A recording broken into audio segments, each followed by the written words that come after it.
James Lupton for Pro Boxing Fans. Delighted to be joined today on Zoom with Paddy Donovan. Paddy, how are you?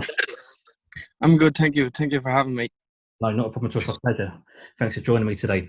Let's talk a little bit about, first of all, your upbringing and your introduction to the sport. What was your upbringing like? Can you hear me? I can hear you, yep. Yeah, what was your question? I didn't hear you.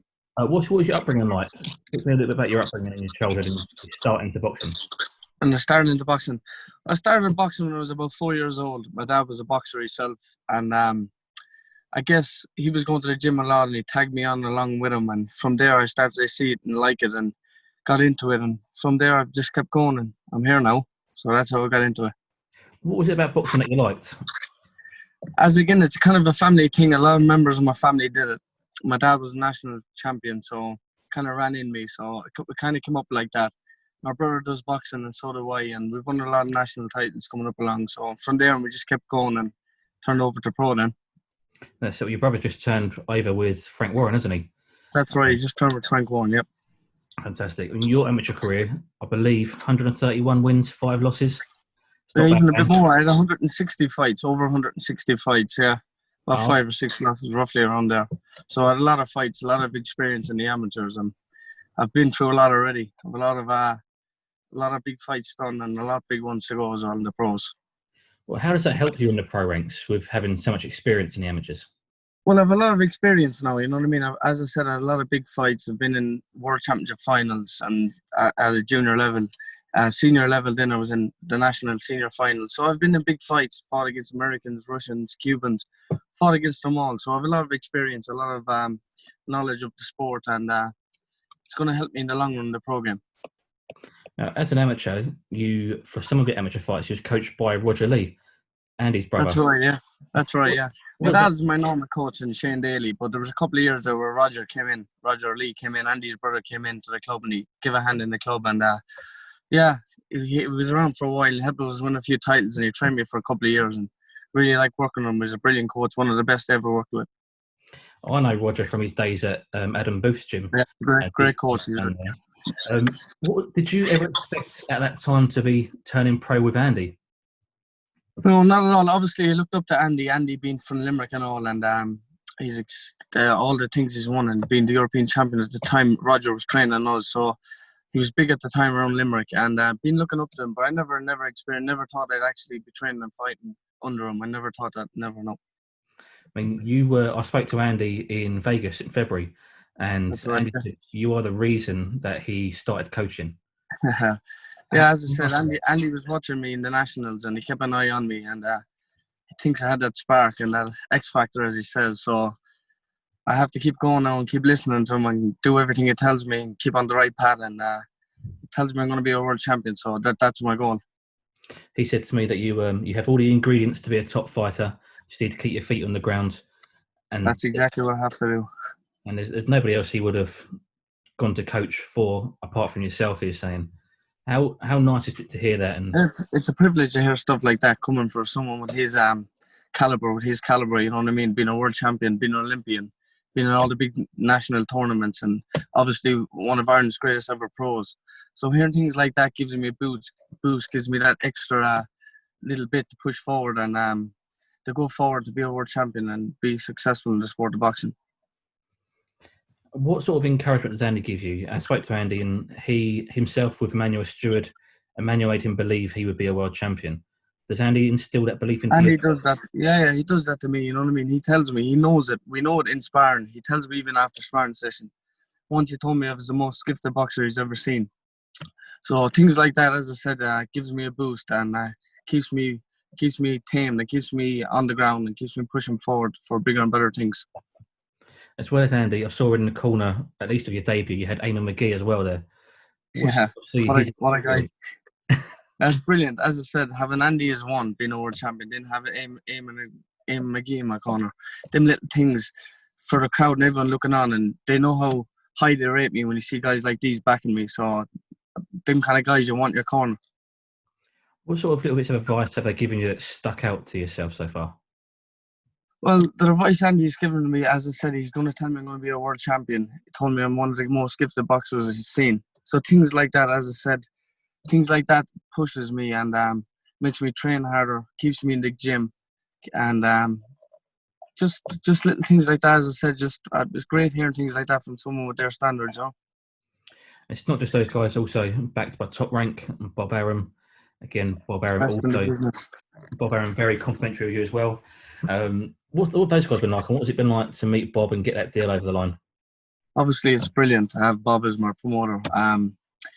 Being the promoter of Muhammad Ali, now the promoter of me, things like that, it's phenomenal. So it's great to have guys like that on board. And as I said, he's the best in the business, the best there's ever will be. And so happy to be working with him. So happy. Obviously, you've not made your US debut just yet. It's meant to this year. That's it. How highly anticipated is that for yourself? How much are you looking forward to that? I was really looking forward at the time in March. As I said, we're getting ready to fight, ready to rock on, and we just landed out in America, and we got the text saying that the fight was cancelled due to the COVID-19. But as again, it was a setback, a little bit of a setback, but like everyone has the same setback. So I just keep in the gym, keep training, keep listening to Andy and doing everything he tells me, and soon I'll have my debut in America. Obviously, you are, by the looks of things, fighting August 15th. I don't know if there's an official confirmation, but looking from your social media, your non-box record is listed there as well. On that card will be Carl Frampton, Mick Conlon, also a fellow Irishman as well. How nice would that be for yourself to get on there, obviously TV slot guaranteed as well? It's obviously brilliant, you know what I mean? Being on the one show is Mick Conlon and Carl Frampton, two Irish legends. So this is the platform I want to be on. This is the platform I want to show my skill and show the world how good I am and show them what I can do. And as I said, just want to keep being on these big platforms and showcasing some beautiful boxing, and I'll be on a lot more big platforms like this. Absolutely. Talked about, obviously back in February, you was out in Vegas for a few weeks with Tyson Fury for the Wilder rematch. What was that like to be around that camp and a personality like Tyson? It's absolutely a brilliant experience. Brilliant to be around guys like that. Be around Tyson, training beside the best fighter in the world and the heavyweight champion of the world, Tyson Fury. It was just, as I said, I just absorb it all in, learn as much as I can from these guys and see the way they handle the stuff, the interviews, their everything to do, the way he was training, the way he was talking, the way he was acting, and it's just a privilege to be around guys of that caliber. What did you learn from those guys? And obviously Tyson had a lot of young sparring partners as well, so it's not just yourself in there. He had the young guys, George Fox, Jordan Thompson, David Adelaide, Jared Anderson. So he seems to be teaching whilst he's also training. Is that the sort of effect he had on you guys? Yeah, I know one of them. I know that Jared and Anderson, we've been to the World Championship a few times together, so we know each other. And it was good to reunite with him on a training camp. And as I said, he was sparring Tyson and was doing brilliant with Tyson. And it's great to be around big guys like that and guys around my age like Jared Anderson and be training alongside the best fellas in the world. Did it give you a bit of a taste of wanting the Vegas high life? Exactly what I thought, exactly what I dreamed of, and that's exactly where I want to be at. You know what I mean? Get back out there, get big fights, be training with them guys, and soon enough to be headlining my own shows and topping the bill at big cards in Las Vegas. And that's my dream. That's what I want to accomplish. I want to touch back on Andy Lee quickly as well. For me, he's one of the best pundits in the game before he started coaching himself. What's he like as a coach? He seems very intelligent. He's an intelligent coach. He's so smart. He's so intelligent in the ring. The little things, he makes me go over these little things until I get them 100% right. And I've learned so much so fast with him. And I just want to continue learning with him and keep developing to be a better boxer and a better pro. And just so happy to be in the one environment as him. Not just as a coach, and he's not just as a pundit. As a human being, you couldn't ask for a nicer guy. Does everything. He's like a father figure to me outside the ring. And I just love being with Andy, and I'd love the help he gives me and continuous help. And together, I hope we can achieve a lot of things in boxing. Absolutely.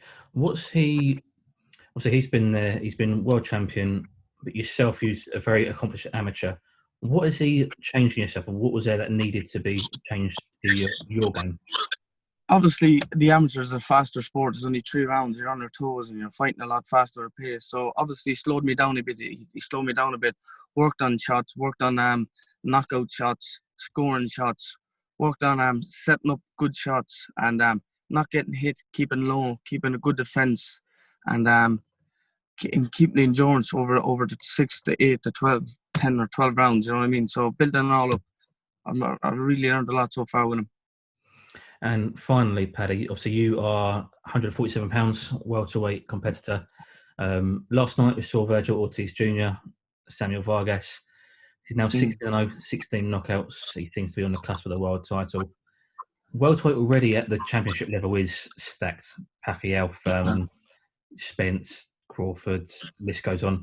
But even the guys who are breaking through as well. So you've got, as mentioned, Virgil Ortiz, you've got Jaron Ennis, see yourself coming through. What's it like to be a part of that division?